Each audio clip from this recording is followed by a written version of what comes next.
Á 100 ára afmæli fullveldis Íslands vert að horfa til framtíðar. Hvað ætlar þú að gera til að efla framtíð íslensks samfélags? Mér langar að leggja mitt af mörkum að endurreisa heilbrigðiskerfið. Ég stefni á að vera kennari og mig langar til þess að stuðla að fjölbreyttari kennsluaðferðum fyrir nemendur í framtíðinni.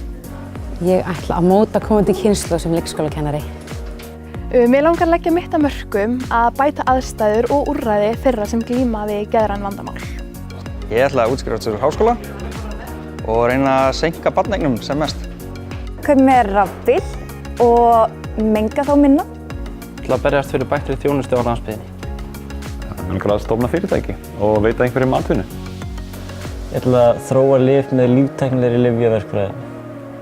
Ég ætla að búa til forrit og hugbúnað fyrir fólki í landinu svo að geti nota. Ég ætla að efla sjálfbærni í sjávarútvegi.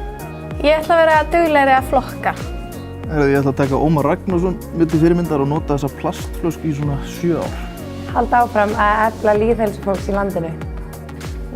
Ég ætla að bæta kjör tvítengdra barna í skólakerfinu. Vera umhverfisvænari og borða minni dýraafurðir. Ég ætla að kaupa íslenskt lambakjöt. Ég ætla að stuðla að varðveislu tungumálsins með því að vinna skemmtiefni á íslensku. Og sérstaklega þá bíómyndir, sjónvarpsþætti og heimildarmyndir og það var síðan hægt jafnvel að nota í kennslu. Styðja Jón Jónsson og skrifa ljóð. Ég ætla bara að reyna að vera besta útgáfan sjálf mér og reyna að vera góð manneskja. Með því að stuðla að jafnrétti allra. Bara að vera tilbúin til að aðstoða og vera til staðar fyrir fólk sem þarf á því að halda. Ég ætla að efla íþróttaheilsu barna. Ég ætla að mennta ungt fólk sem getur breytt samfélaginu.